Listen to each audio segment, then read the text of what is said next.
Eu vou chamar aqui ao palco o nosso amigo Antônio Calcanhoto, da Audi do Brasil. Por favor, Antônio, seja muito bem-vindo, Antônio. Obrigado. E também está conosco aqui Flávia Marcengo, da Stellantis do Brasil. Por favor, Flávia. E teremos como moderador Marcos Regis, da PNME, diretamente de Portugal. Marcos já está conosco aqui? Já estou aqui com vocês. Boa, chegou todo mundo aí. Chegou o Rodrigão. Que bom. Marcos, eu vou passar a bola para você. É um belíssimo painel. Conto com todos vocês aí. Muito obrigado. Obrigado. Bom dia a todos e a todas vocês que estão aqui nos vendo hoje, que estão, pelo menos a gente falava sobre isso nos bastidores, pelo menos a mim, ao Rodrigo e ao Túlio fazendo a enorme inveja de estarem em Florianópolis quando a gente não consegue estar, né? Mas a gente está bem representado aí, não só por vocês, mas também pela Flávia, pelo Calcanhoto que... Olha, tá melhor tá aqui do que aí, viu? Tá melhor, tá melhor tá aqui do que aí. Não duvido. Então, mas, gente, todos os carros, pessoal assistindo aqui. Certamente é mais divertido. Mas na próxima vou estar aí. Pode virar a câmera para mostrar todos os carros que estão aqui. Tem até um carro da polícia maravilhoso aqui, elétrico já. Muito bacana. Olha que beleza. Mas, gente, eu quero também dar as boas-vindas aqui especiais, né, aos nossos colegas do painel aqui, ao Calcanhoto, ao Rodrigo, à Flávia e ao Túlio, né? Eu sou Marcos Regis, sou o diretor executivo da Plataforma Nacional de Mobilidade Elétrica, né? Estamos aqui junto com vocês, advogando pela causa da mobilidade elétrica. E antes de a gente entrar, então, aqui na nossa conversa, né, eu quero apresentar em um pouquinho mais de detalhe quem são essas pessoas tão especiais que estão aqui com a gente. O Rodrigo é cofundador e vice-presidente da ABRAVEI, né, que é a Associação Brasileira dos Proprietários de Veículos Elétricos Inovadores, né? É formado em Publicidade e Propaganda, tem um MBA em Marketing pela ESPM, é sócio e CCO da Enviou, foi superintendente comercial da televisão Cidade, diretor comercial da Dinamize e gerente geral da Matrix Internet. Já dá para ver que o Rodrigo está envolvido em muita coisa aqui. Mantém um blog eletrizante, que se chama eletrizante.org, onde relata o dia a dia do uso de um veículo elétrico. E, Rodrigo, se me permite, vou adicionar mais uma coisa. É também membro do painel estratégico da Plataforma Nacional de Mobilidade Elétrica. A gente aí está junto. Então, Rodrigo, muito bem-vindo, né? Quero passar agora também para apresentar a Flávia. E que bom que temos aqui uma mulher para conversar conosco hoje, né? A Flávia Marcengo é representante do Grupo de Veículos Leves da Associação Brasileira do Veículo Elétrico, a BVE, né? É responsável pelo ecossistema da mobilidade elétrica da Stellantis na América do Sul, né? Onde está há mais de 12 anos, certamente não parece, né? Com experiência focada em manufatura, em áreas como qualidade, engenharia de processos, sistema de produção e lançamentos, e tem também passagem por programas de desenvolvimento de lideranças. É formada em Engenharia Elétrica pela UTFPR, cursou licenciatura em Matemática na Unisul, aí em Santa Catarina, tem MBA em Gestão de Projetos pela FGV, e está atualmente cursando o MBI em Mobilidade Elétrica e Energias Renováveis no Senai, também em Santa Catarina. Flávia, muito bem-vinda para a nossa conversa hoje. Vamos continuar. Eu tenho tudo aqui num papel, às vezes parece assim que eu estou lendo, mas é que eu estou mesmo, porque as credenciais são muitas. E esse é um passo importante. O Calcanhoto, que é o Antônio Cândido Pratavieira Calcanhoto, né? Mais conhecido como Calcanhoto, que é diretor de Assuntos Institucionais, Governamentais e Sustentabilidade da Audi do Brasil, né? É mestre em administração, é advogado, gaúcho, natural de Caxias do Sul, com mais de 20 anos de experiência no setor automotivo, né? Tem formação em Direito e Administração de Empresas pela UX do Rio Grande do Sul, é mestre em Planejamento Estratégico pela FGV em São Paulo e tem um intercâmbio de MBA realizado entre a FGV em São Paulo e a York, Canadá, né? Também tem formação de conselheiro empresarial pelo IBGC e liderança pelo INSPER de São Paulo, né? E aqui, desde de fevereiro de 2020, passou a integrar o board da Audi no Brasil, assumindo a direção de assuntos institucionais, governamentais, sustentabilidade, responsável por relações governamentais, vamos falar muito sobre isso hoje, junto a vários setores empresariais, projetos sociais, ações de sustentabilidade da marca do país. Aqui o texto sobre o calcanhoto vai ainda por mais pelo menos meia página, mas eu acho que com isso aqui a gente tem já uma ideia de quão importante Isso é o pessoal vocês de comunicação, viu, que escreve muito. Mas também quem não tem nada a dever também aqui em termos de credenciais é o Túlio Castelo Branco Leal, que é engenheiro civil, mestre em transportes, ambos lá pela Universidade de Brasília, pelo UNB, né? E atualmente faz um doutorado em política científica e tecnológica pela Unicamp, né?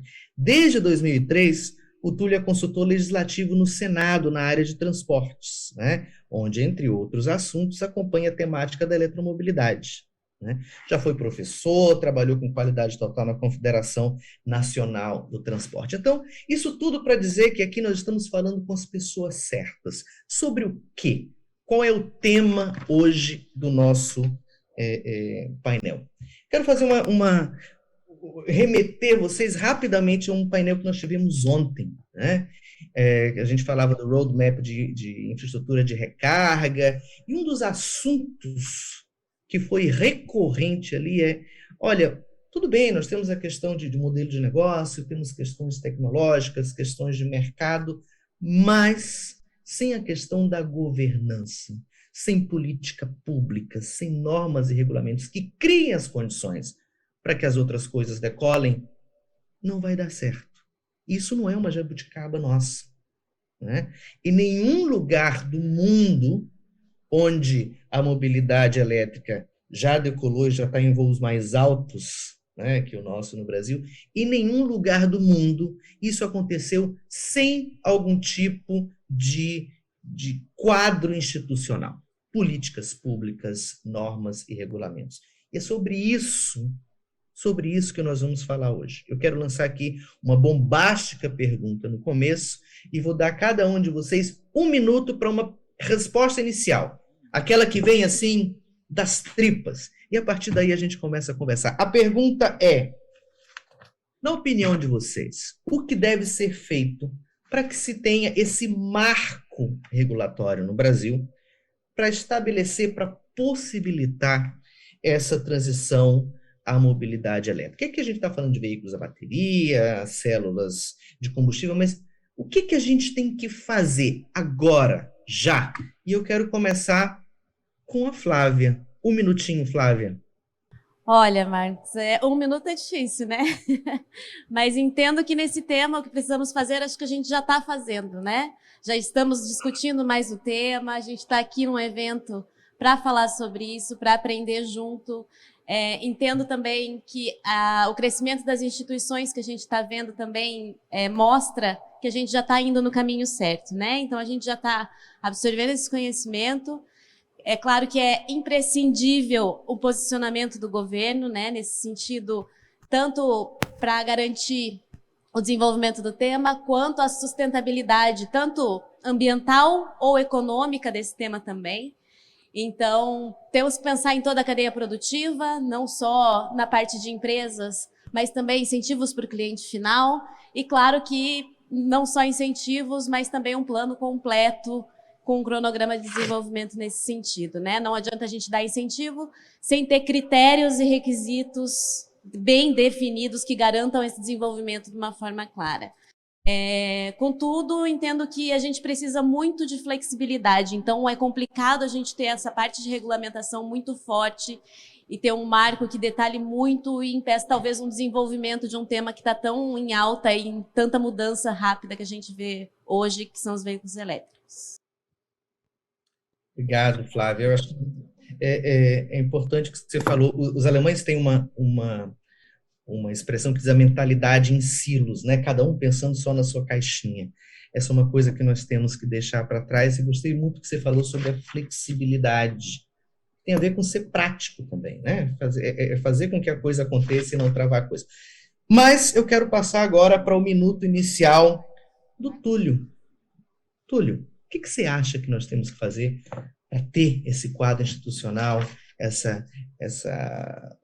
marco que possibilite a mobilidade elétrica no Brasil? Com você, Túlio. Bom dia, Regis, bom dia aos colegas da mesa, bom dia a quem está nos assistindo. Agradeço aí a direção por ter nos convidado.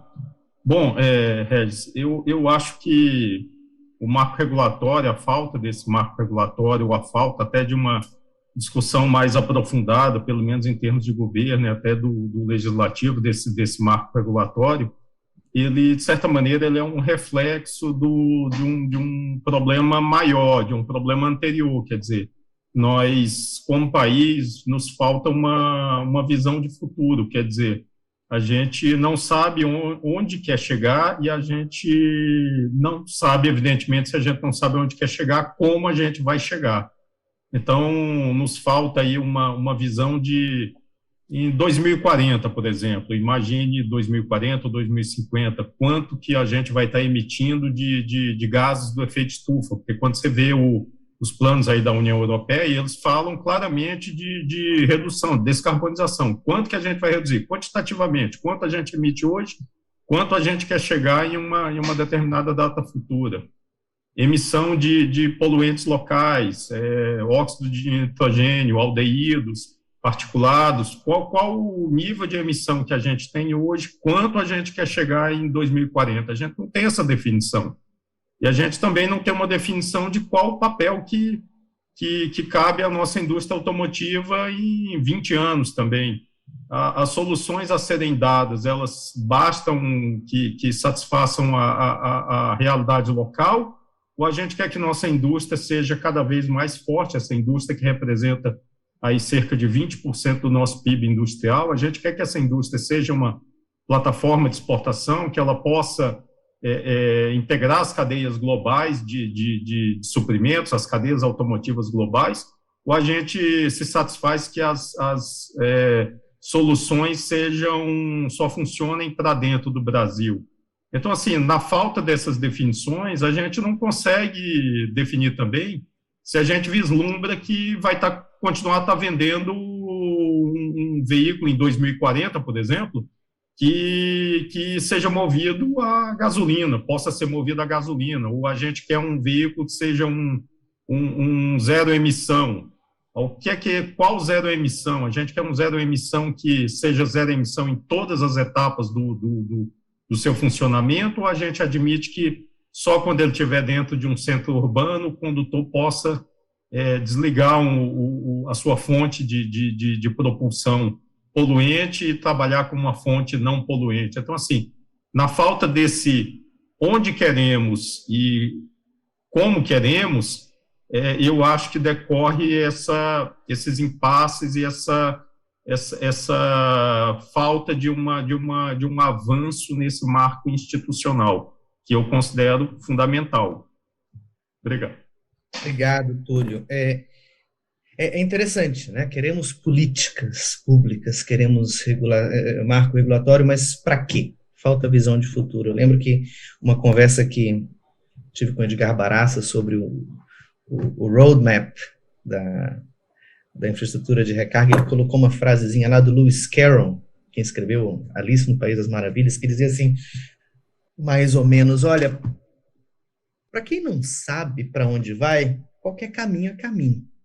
Né? Talvez essa seja uma coisa que a gente queira superar. Agora a gente vai voltar a esse ponto, mas eu quero passar agora para o Calcanhoto. E aí, Calcanhoto, a gente já falou de flexibilidade, já falou de discutir mais o tema, o posicionamento do governo é necessário, e falamos dessa necessidade para a construção de uma visão de futuro. O que você teria a acrescentar a essa receita? O que a gente deve fazer para que a gente tenha esse marco institucional para a mobilidade elétrica? Tá bom, não conta meu minuto ainda, tá? Rodrigo, eu vim para cá, para Florianópolis, que está aqui o cartazinho, estava aqui na cadeira já reservado para ti, eu estava esperando tu Tem sentado teu nome aqui, Rodrigo. sentado do teu lado aqui, ó. Rodrigo, vem só para Mas, isso. Baguri, se eu tivesse, a gente até tomava um chimarrão depois, viu? Com certeza.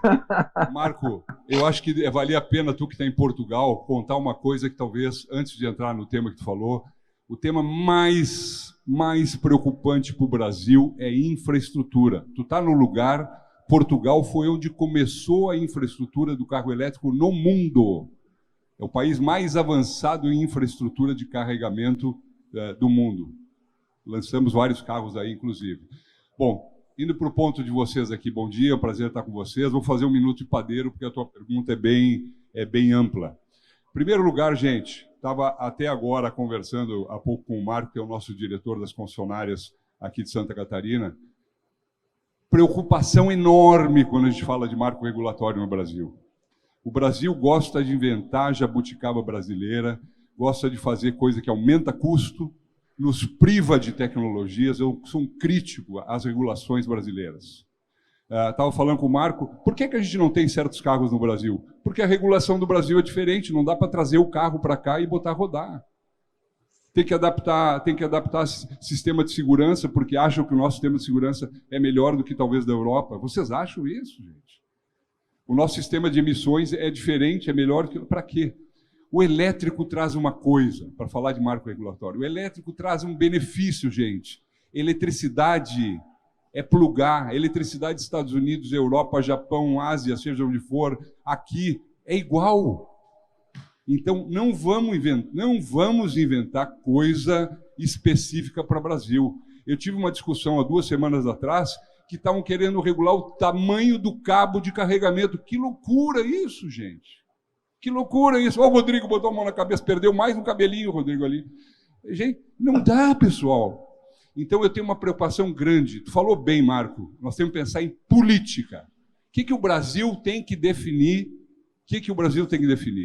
A Anfávia fez um estudo e disse, tem 3 rotas para seguir.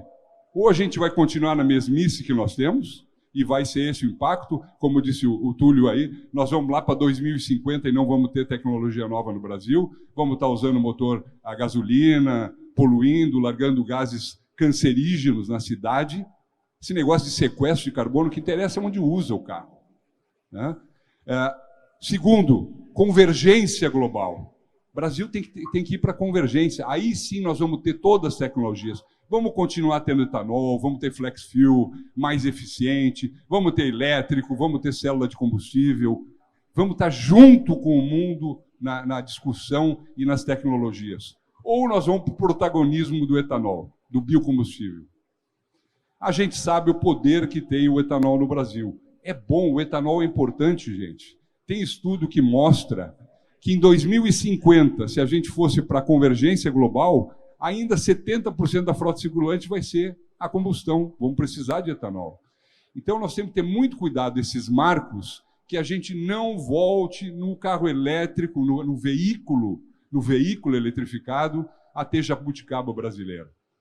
Nós temos que cuidar disso. Aí vem incentivos, vem tudo isso por trás. Eu fui anotando aqui algumas coisas, vou tentar ser mais rápido. Então, eu diria, Marco, o risco que nós temos com o marco regulatório que possa ser tupiniquim, para dizer bem agressivamente uma palavra. Né? A questão que o Túlio falou de emissões é por aí, Túlio. É isso que nós temos que olhar. Como é que a indústria automotiva vai entregar os limites de emissões que a gente tem que fazer? Esse é um caminho bom. Esse é o caminho que o mundo está fazendo. Aí eu lá, quando faço o meu cálculo do que eu vou ter que mandar para as concessionárias, do que eu vou ter que produzir, eu vou ter que fazer o mix para conseguir atingir aquele número de emissões. Aí sim nós vamos eliminando o motor a combustão, principalmente o fóssil. A gente tem que falar em desfossilização, que acalma esse pessoal aí do biocombustível. Viu, Túlio? Se a gente vai para essa linha de desfossilização, vamos acabar com o combustível fóssil, vai vir combustível sintético, vai vir o plasma, vai vir os biocombustíveis, junto com a eletrificação. Aí talvez seja um caminho, então, para pensar e seguir. Então, emissões. Nós temos que pensar política pública, Túlio, tira a foto aí de Portugal, traz para cá, de infraestrutura.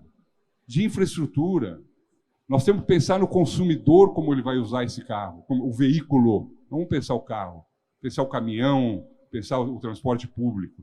Vamos pensar tudo. E, novamente, gente, a tecnologia é comum. A grande vantagem, voltando do carro elétrico, é plugou na tomada, ele carrega.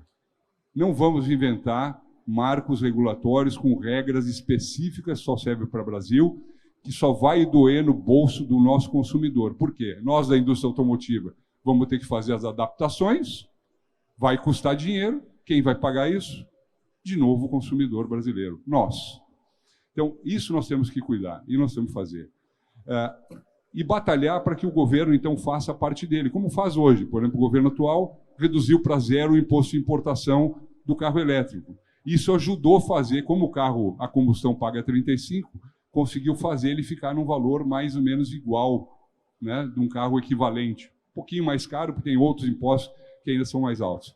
Mas o meu ponto do marco regulatório é que ele seja progressista, ele não seja protecionista. Obrigado. Obrigado, Calcanhoto. Eu acho uma injustiça com a jabuticaba, que é uma fruta de que eu gosto tanto, né? Ela está sendo usada pejorativamente. Não, então vamos mudar. Vamos botar o jabuti, vamos botar jabuti na árvore. Jabuti no árvore, jabuti na árvore. Pronto. É isso aí. Mas de fato, uma coisa é se construir e se propor soluções que sejam adequadas para o Brasil, e outra coisa é fazer isso perdendo de vista um fato que é muito claro. Nós estamos integrados, queiramos ou não, ao mundo. A gente não pode perder de vista que a gente está no mundo.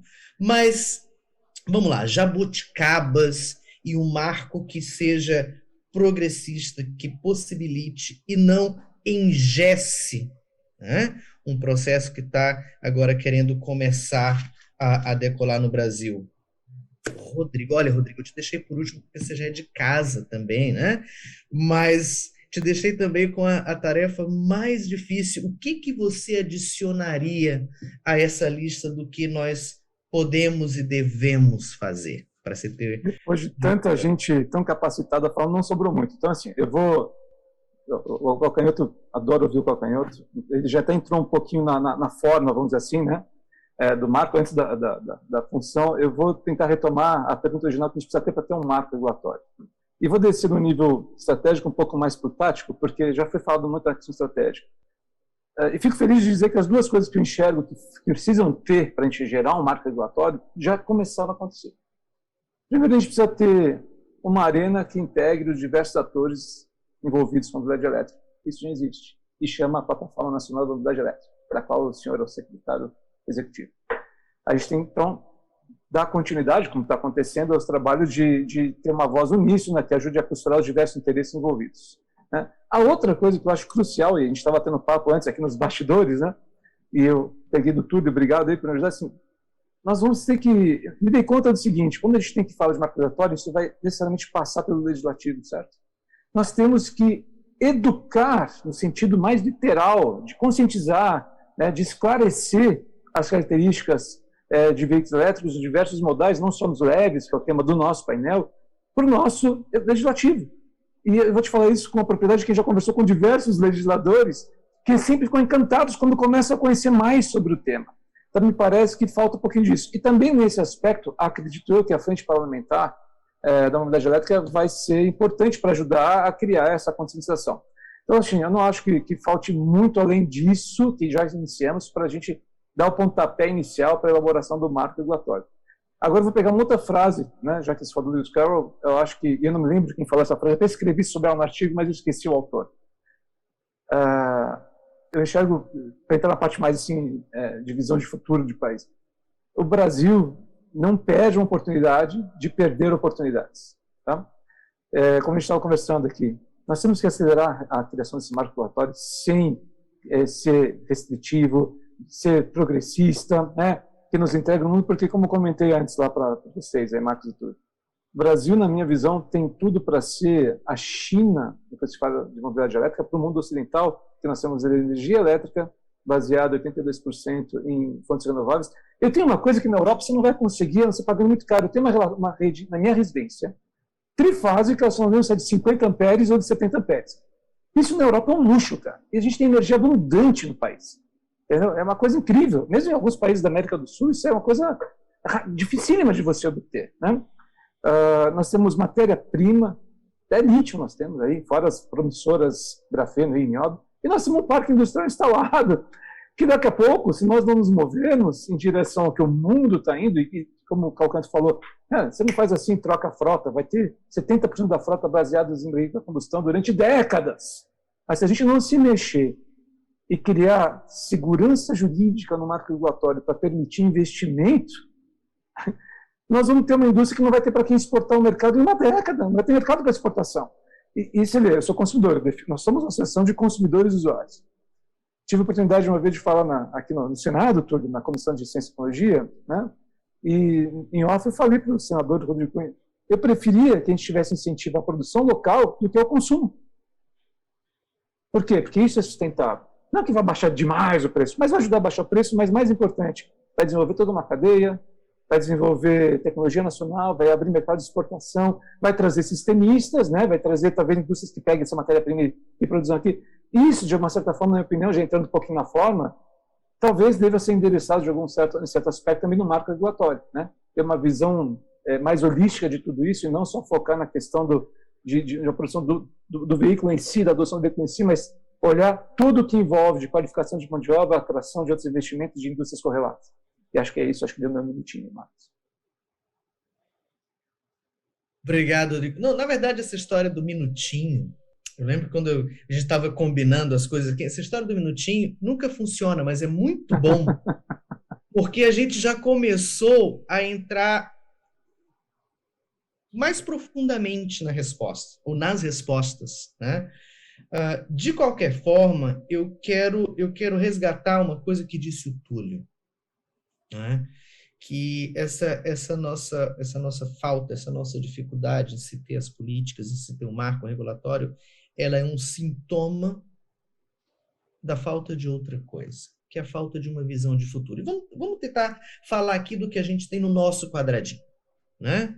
Que visão de futuro a gente tem para a mobilidade elétrica? Onde é que estão nossas metas? Onde que queremos chegar? Me parece que qualquer pessoa com 2 ou 3 neurônios vai olhar e vai dizer, não, tá bom, isso é uma coisa legal. Alguns vão dizer que assim, não, eu quero ter também ali o meu carro a álcool junto e tal, mas tudo bem, né? Eu acho difícil ter uma pessoa que vai olhar para a mobilidade elétrica e dizer, gente, isso é uma ideia horrorosa, isso não funciona em lugar nenhum. Mas aonde queremos chegar? E o que eu queria perguntar agora, começando com a Flávia, que foi quem falou lá primeiro, o que a gente tem que fazer, então, para construir essas metas? Me parece que a gente não vai conseguir chegar a políticas públicas decentes se a gente não souber onde a gente quer chegar. Como que a gente constrói isso? Flávia. Vou começar todas aqui, Regis. Então, acho que nesse sentido, o Túlio falou muito bem em relação a indicadores, né? A gente ter metas bem estabelecidas antes de ter o como chega lá ou de ter um marco, a gente precisa saber para onde vai. Pensando nesses indicadores, então, entendo que o principal aqui, que é o que movimenta a mobilidade elétrica no mundo, é a questão de emissões. Então, a gente ter esses indicadores de emissões nos grandes centros, nas grandes cidades, e entender como que a gente vai chegar numa meta sustentável até lá, né? E aí pensar muito de novo, na parte de viabilidade do negócio, né? Tanto desde toda a cadeia produtiva até para o cliente final, como tornar esse caminho viável é fundamental. Entendo que aqui a gente, claro, tem que pensar em toda a cadeia, na parte de componentes, na produção local, que o Rodrigo trouxe para a gente também, que é fundamental, né? Então, não adianta a gente pensar num objetivo lá na frente sem pensar em todo esse caminho que a gente vai percorrer e pensando sempre na indústria de componentes, na economia circular. Então, a gente tem muita coisa aí para até chegar nesse objetivo final. Obrigado, Flávia.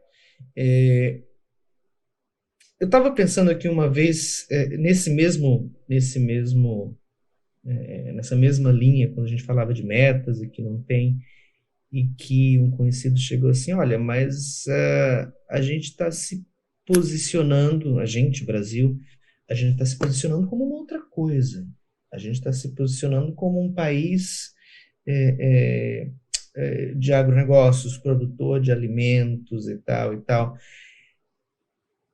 cabem ainda metas? Se é isso que a gente quer como país, é importante, então? O que a gente tem do mundo aí é que realmente é importante, né? Os outros países desenvolvidos mostram para a gente que o caminho está aí, na criação de metas, na criação de planos a longo prazo. Mas também não acho correto um país em desenvolvimento querer pegar o bonde andando, digamos assim, e seguir essas metas que a gente vê nos países desenvolvidos, né? Não é o ponto para o Brasil, não é esse.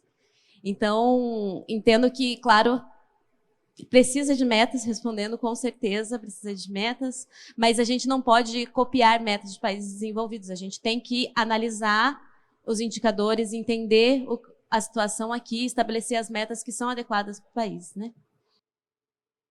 Obrigado, Flávia. Calcanhoto, mas se a gente fizer isso, a gente não corre o risco de chegar numa jabuticaba, né? Ou melhor, para ser mais propositivo, como que a gente consegue simplesmente não importar metas que estão lá fora, né? Olhar para a nossa situação aqui no Brasil, o que funciona para a gente, e não chegar numa jabuticaba, e chegar numa coisa que de fato nos leve para frente? Boa pergunta. Deixa eu, então, complementar essa parte das metas. As metas, eu concordo com a Flávia, as metas a gente tem que trabalhar metas de emissões. Por quê? As metas de emissões onde a indústria que produz tem que atingir. Aí me força a trazer tecnologias que conseguem fazer eu complementar para chegar. E eu diria, Marco, sim, a gente deveria usar as metas globais, porque CO2 é CO2.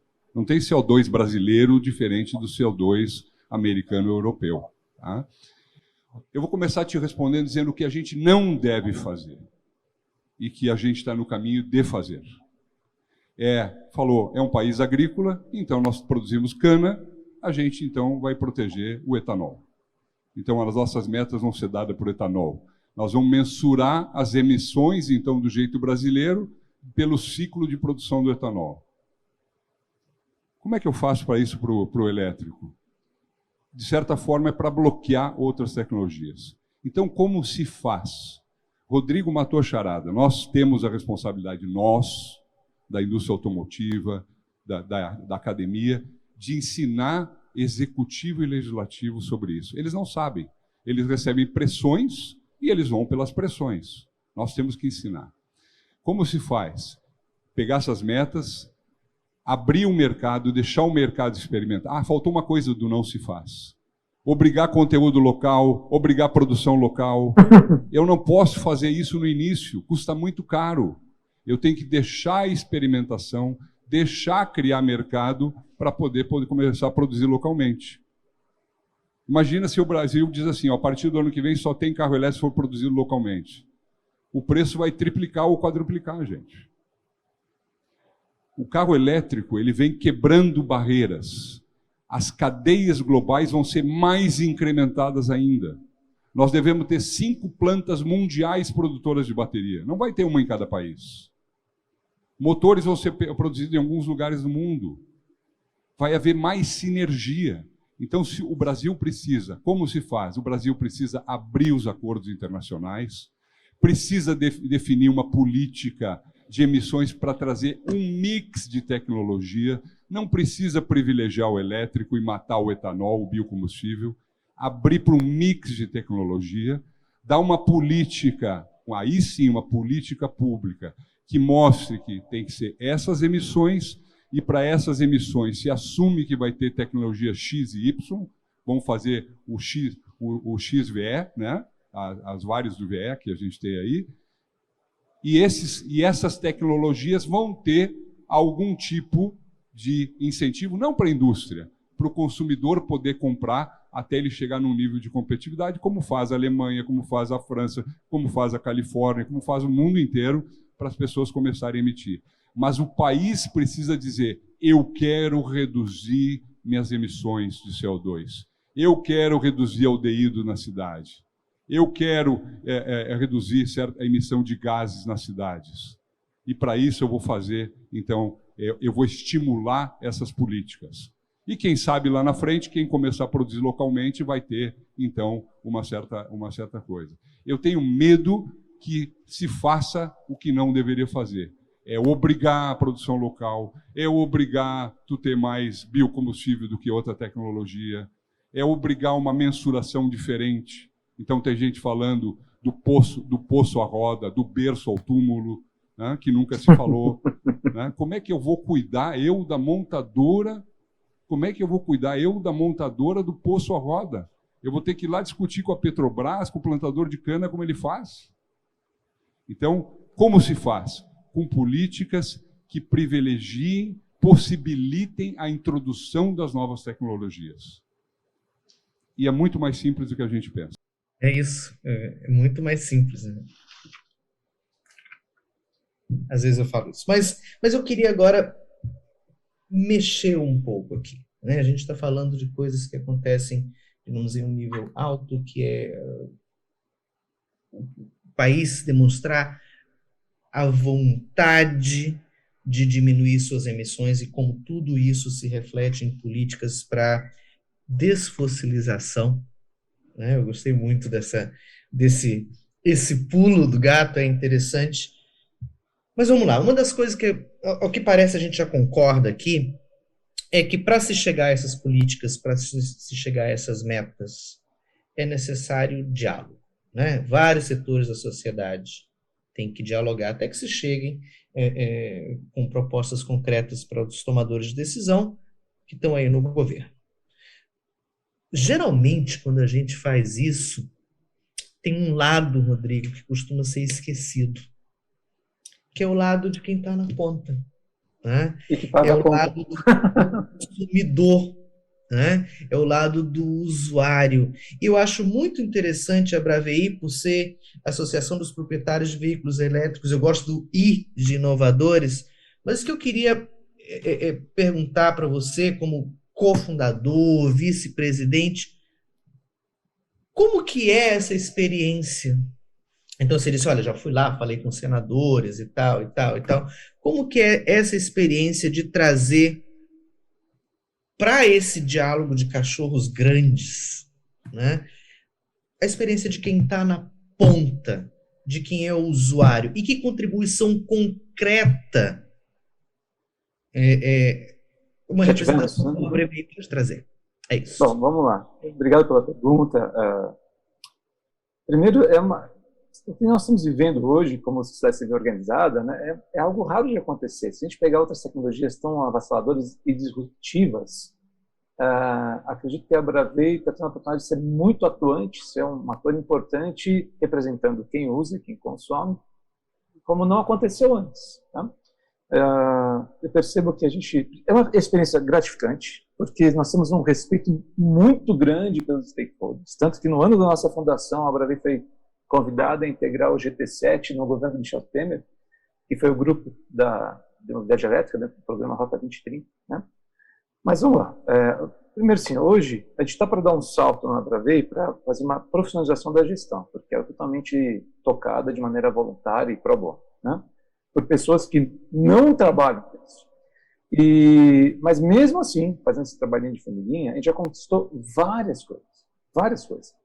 Por exemplo, nosso presidente, que é arquiteto urbanista, Rogério Markevich, foi o grande mentor e responsável por conseguir fazer a lei que tem no Distrito Federal, que foi copiada por São Paulo, de uma certa maneira, e outras cidades, que obriga um percentual de vagas de adicionamento de novos empreendimentos a terem vagas exclusivas para veículos elétricos com ponto de recarga, seja qual for, se for uma tomada, um carregador, não interessa.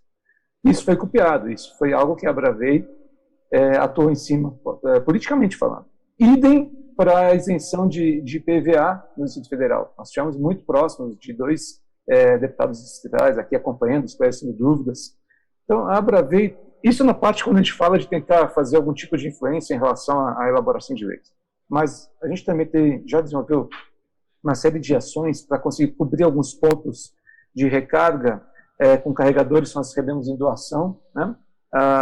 Porque assim, no nosso país, que é um país com um continente, em termos de dimensões, O desafio para quem tem um veículo elétrico não é andar no centro urbano, isso é tranquilo, até porque se tiver uma garagem com tomada, você carrega o seu carro. O Alcântara falou, tomada em qualquer lugar do mundo, entendeu? A questão é viajar. E, evidentemente, hoje a gente tem muitos lugares que precisam de carregadores. Quando a gente começou a Bravei, quando eu comprei o primeiro carro elétrico, foi em 2016, tinham 153 veículos elétricos no Brasil. 153. Não estou falando de híbridos plug-in, elétricos. Hoje nós temos 6.116 dados oficiais do Natran de março. O crescimento é exponencial. A infraestrutura de recarga, quando tinha CPFL com 2 carregadores, São Paulo e Campinas, rápidos, né? Depois veio na Dutra. Hoje a gente já tem algumas dezenas. Tudo ainda fruto de verbas de pesquisa e desenvolvimento, né? Basicamente, investimento a fundo perdido. A Abravei está tentando, então, enquanto o mercado não se torna mais atraente para investimento privado, né, que não seja oriundo de pesquisa e desenvolvimento, tentar diminuir essas deficiências com carregadores semi-rápidos, mas pelo menos viabiliza uma viagem, né? Tentar atuar na questão da informação, do aculturamento da população. Tem uma iniciativa da Abravei junto com o Estado de São Paulo, a gente começou juntos, depois vieram patrocinadores, que é o Guia do Primeiro Carro Elétrico e Híbrido, né? Que está até agora em publicação, costuma ser às quartas-feiras, às vezes aos domingos. A gente está justamente criando um mindset, né? Tem dúvida de tudo, cara. De tudo que você pode imaginar. E pior, ainda existe, provavelmente não tão inocentemente, né, uma certa campanha de FUD, que é Fear, Uncertainty, Doubt, né, que tenta criar um medo na população sobre veículos elétricos, criar essa incerteza, dúvida. Pergunta que eu mais ouço, o que acontece quando a bateria acabar? Eu digo, meu amigo, teu carro acaba antes que a bateria. Tá? Basicamente é isso. Mas aí a gente vai explicando as coisas. Então a gente tenta atuar nisso como sociedade, a questão da informação, da conscientização, a infraestrutura de recarga, pelo menos precária enquanto não vem mais investimento, e atuar de uma certa forma também para ajudar a criar um ambiente legal que incentive o consumo, a aquisição de veículos elétricos. Tá? E participamos da PNME, né, meu amigo? Então, assim, estamos juntos. Mas, claro, pensei que você não ia falar. Claro. A PNME, como eu falei antes, ela é, para mim, a instituição, a entidade mais bem posicionada para ser essa arena onde a gente vai juntar todos os diversos atores. É isso, Rodrigo. A gente compartilha dessa ideia. Precisamos conversar com todo mundo. E todo mundo inclui o governo. E, Túlio, eu sei que você não está lá, você não é ainda, pelo menos, um senador, e você não está com a caneta na mão, mas você é consultor legislativo ali no Senado, né? Então você olha de muito perto o que acontece. Tudo isso de que a gente fala aqui, regulações que abram caminhos e não engessem, participação da sociedade civil organizada, construção de metas, flexibilidade, tudo isso em alguma hora tem que chegar àqueles que estão de fato com a caneta na mão, né? Eu quero aproveitar agora esse teu olhar mais próximo. O que você veja como movimento concreto no legislativo? E onde que você vê oportunidades reais, viáveis, que a gente possa aproveitar para começar a abrir os caminhos para a mobilidade elétrica no Brasil? O que está rolando por ali de bom, Túlio? Pergunta capciosa. Bom, eu diria o seguinte, que a gente até estava conversando antes, o legislativo ele tem uma grande peculiaridade, que ele é a sazonalidade do legislativo, né? Ele trabalha muito em função do calendário eleitoral. Isso aí é algo que é intrínseco à democracia. Eu acho que é um sinal até de que a democracia tá funcionando, porque se não fosse assim, ela não... Se o legislativo não respondesse às eleições, esse era um problema, né? Então, assim, de certa maneira, esse ano eu vejo as discussões, de certa maneira, um pouco paradas. Eu estou elaborando um artigo, nós lá na consultoria, a gente tem a possibilidade de preparar alguns artigos, né? Textos para discussão, como a gente chama, para justamente tentar levantar pontos, levantar visões, oferecer subsídios para a discussão dos diversos temas aí que são importantes para a nação, né? E eu finalizei já um artigo, eu já escrevi um ano passado sobre a questão das emissões e finalizei um agora sobre essa questão aí das interfaces com a indústria automotiva. Está lá está sendo analisado lá pelo nosso conselho editorial, espero em breve tá sendo publicado. Mas a ideia que eu queria passar é essa, que embora os senadores, os deputados, eles estejam nesse tempo da eleição, então eu acho difícil que as coisas possam avançar, a gente, pelo menos lá na consultoria, está tentando produzir algum material que possa subsidiar essa discussão, muito na linha do que a gente está conversando aqui, justamente isso. Uma coisa que me preocupa, particularmente, e que eu coloquei nesse artigo agora, que eu acredito que vai ser publicado, é que a gente não pode olhar simplesmente só para a questão da poluição, porque a indústria automotiva é extremamente importante para o país, em termos de quantidade de PIB, de geração de empregos e mesmo de capacidade de geração tecnológica. Até, enfim, se a gente divergir, fazer uma digressão aqui um pouco, até importante para a nossa defesa nacional, né? Se a gente não tem a capacidade de ter uma indústria forte, uma engenharia forte, a gente fica à mercê do que acontece, né? Mas, então, eu acho que o Antônio foi muito feliz quando ele fala da questão de evitar divergências, isso é alguma coisa que eu bati nesse artigo que eu escrevi, e a questão dos acordos comerciais, que também é outro ponto que eu falei, olha, a gente tem que acelerar esses acordos comerciais, a gente tem que fazer acordos comerciais. Quando você olha a trajetória aí do México e da Turquia, o México que fez o acordo comercial com os Estados Unidos, a Turquia que fez o acordo comercial com a União Europeia, é um alvorecer aí, uma quantidade enorme de investimento que foi liberada para a indústria automotiva. Agora, isso aí implica que você não vai ter uma possibilidade de fazer um caminho único para o país. Agora, para que esse caminho único, né? Você pegar a nossa indústria, talvez, tecnológica mais de ponta, que é a Embraer, ela não tem protecionismo, pelo contrário, é uma empresa extremamente integrada nas cadeias globais de suprimento. Ela busca o serviço, ela busca a parte do avião onde tiver no mundo para ela montar o avião. Ela está sempre no ponto, ela está no edge aí desse processo tecnológico. Então, a visão do Túlio, não do legislativo, obviamente não falo pelo legislador, é que a gente possa se integrar mais, e isso aí que o Antônio falou. Eu acho que não faz sentido a gente querer fabricar aqui de A a Z, a gente fabricar de A1 até A8 da linha da Audi. Isso é uma loucura. A Audi fabrica aí seu A6 em uma ou duas plantas.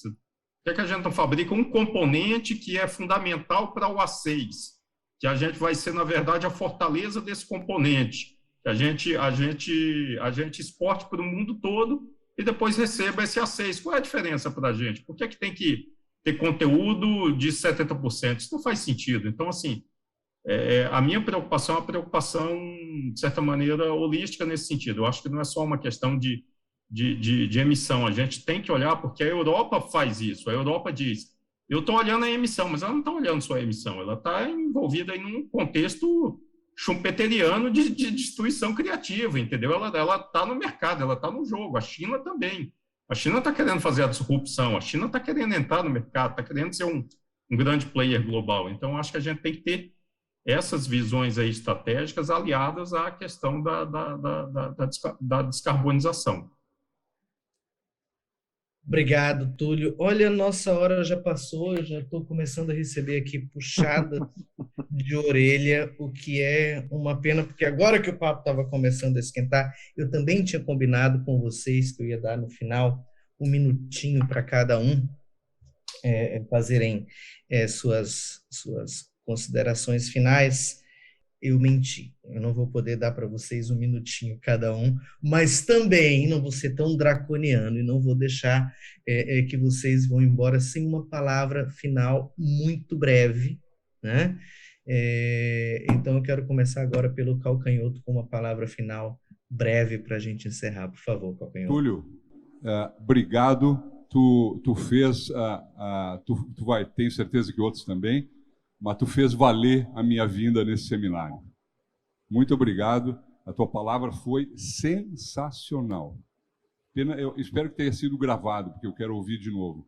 Túlio, conta, eu acho que vale a pena, nesses teus artigos, tu ouvir muito o Rodrigo e a turma, o Rogério, da Bravei. Eles têm a dor de quem usa, que é esquecido. O pessoal olha muito só a indústria automotiva ou outras, as academias, mas vamos ouvir o pessoal que usa. E conta com a gente também, do setor automotivo, para contribuir contigo. Eu vou fechar só com uma coisa, Marco. O Túlio falou, o exemplo da Embraer é perfeito, é isso que a gente tem que pensar. Mas na fala do Rodrigo, como sempre, o Rodrigo tem sempre pérolas.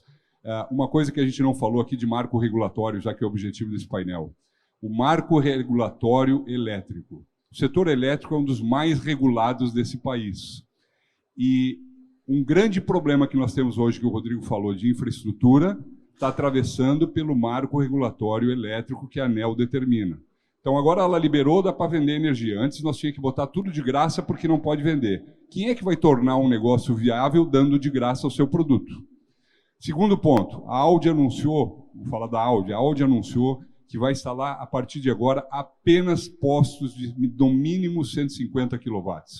Não adianta aquele posto de 22. Posto AC, gente, é para ter em casa, para ter no escritório, não na rua. Ninguém vai parar 3 horas, 4 horas na rua para carregar. Então, nós temos que ter postos nas estradas de alta potência.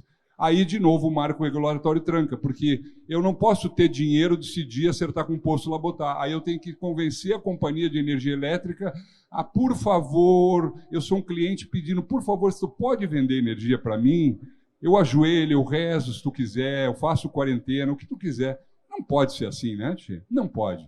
Então, temos que melhorar o marco elétrico brasileiro, o marco de energia. Tem que simplificar isso para a gente poder ter. Ninguém vai conseguir tornar o negócio viável. Então, de novo, o marco regulatório tem que propiciar o desenvolvimento. Então, não vamos pensar só no marco regulatório de política automotiva, mas também da distribuição de energia elétrica, de simplificar esse acesso. Então, Rodrigo, a gente bota... Nós temos postos instalados, Rodrigo, há 3 meses que não estamos conseguindo a ligação da energia. Acredita nisso? Acredito que eu já passei alguns antes de serem comissionados por causa de falta de rede chegando lá, entregando energia. Parabéns pela iniciativa, Calcanhoto. Vamos aproveitar, muito então, gente. Então, realmente, aqui, daqui a pouco vamos nos cortar os microfones. Mas obrigado, Calcanhoto. Rodrigo, um tchauzinho rapidinho aqui para quem está nos vendo. Rapidinho, a Flávia comentou da gente ser uma empresa que em algum momento eu conversei sobre a questão de Brasil ser um país que vive de agronegócio. A gente tem essa vocação, a gente não precisa ignorar essa vocação, acho que é um erro, né? Dizem que o Brasil é o celeiro do mundo, não sei quanto isso é verdadeiro ou não. Mas isso não é impeditivo, as coisas não são uma em detrimento de outra. A gente tem tudo para desenvolver uma vocação industrial focada na mobilidade elétrica. E, aliás, vou dizer uma coisa para vocês. Esta é, neste momento, uma das raríssimas oportunidades que o Brasil pode assumir uma posição de destaque em algum mercado novo que está surgindo. Não percamos essa oportunidade. Nós não conseguiríamos fazer isso na indústria automotiva convencional até então. Agora a gente pode tentar fazer isso com essa nova modalidade, a mobilidade elétrica. Então, vamos aproveitar, vamos botar o pé no acelerador, vamos organizar, vamos criar esse marco regulatório e vamos surfar essa onda, porque depois que ela passar, sei lá qual vai ser a próxima tecnologia que o Brasil talvez tenha uma chance de despontar como um player, como um protagonista mundial, né? Então é isso. Rodrigo, obrigado também pela tua presença aqui com a gente. Flávia? Perfeito, Rodrigo. E para isso acontecer, para a gente conseguir aproveitar essa oportunidade, foco de novo na questão da flexibilidade, né? A gente não criar um marco, não criar regras, não criar especificações que vão impedir, talvez, um futuro desenvolvimento, trazer novas soluções. Então, a gente tem que criar um marco que não bloqueie essas novas soluções e essas inovações nesse contexto também. Obrigada, gente. Eu aprendi muito aqui hoje. Estou muito satisfeita de ter participado com vocês. Mudei um pouco da minha visão dessa questão da produção local também. Gostei muito da posição do Túlio, dessa questão de trazer também uma coisa que a gente seja forte e não precisa se focar em toda a cadeia também, né? Então, acho que é uma coisa bem interessante para a gente trabalhar no nosso plano e no nosso cronograma aí até zero emissões, de como a gente vai chegar nesse caminho, aproveitando ao máximo os potenciais que a gente tem aqui no Brasil para o mundo, né? Obrigado, Flávia e Túlio. Bola com você agora para dar um tchauzinho para quem está nos vendo. Bom, eu gostaria de dizer que eu gostei muito também da interação aí com o Flávio, com o Antônio, com o Rodrigo, com o Regis, e dizer que eu estou lá à disposição de vocês. As minhas orelhas aqui são de vocês. Quando vocês quiserem falar, eu estou sempre pronto a escutar, porque a qualidade do nosso trabalho a gente não produz conhecimento per si, né? Tudo que a gente faz é buscar esse conhecimento junto aos atores, vocês são os atores, né? E tentar preparar de uma maneira que seja tecnicamente sólida e, ao mesmo tempo, de uma maneira que a gente possa fazer essa assessoria aos senadores. O meu compromisso do lado aí, escutar o máximo. Eu não garanto adotar as posições de vocês, mas eu garanto a escutar tudo que vocês quiserem falar. Obrigado. Obrigado, Túlio. Bom, foi um prazer estar aqui com vocês. É um misto de prazer e inveja, principalmente do Calcanhoto e da Flávia, que estão aí em Florianópolis, que foi a cidade que foi minha casa por alguns anos, né? Mas esse foi o nosso painel, que deve ser feito para se ter um marco regulatório que estabeleça a transição aos elétricos. Gente, muito obrigado. Essa é uma oportunidade, dentre várias outras, em que a gente segue conversando. Foi um prazer e obrigado também a vocês aí que nos viram online, que estão aí em Florianópolis. O evento continua e a gente vai para... eu acho que tem mais um painel agora. Obrigado, gente. Tchau, tchau.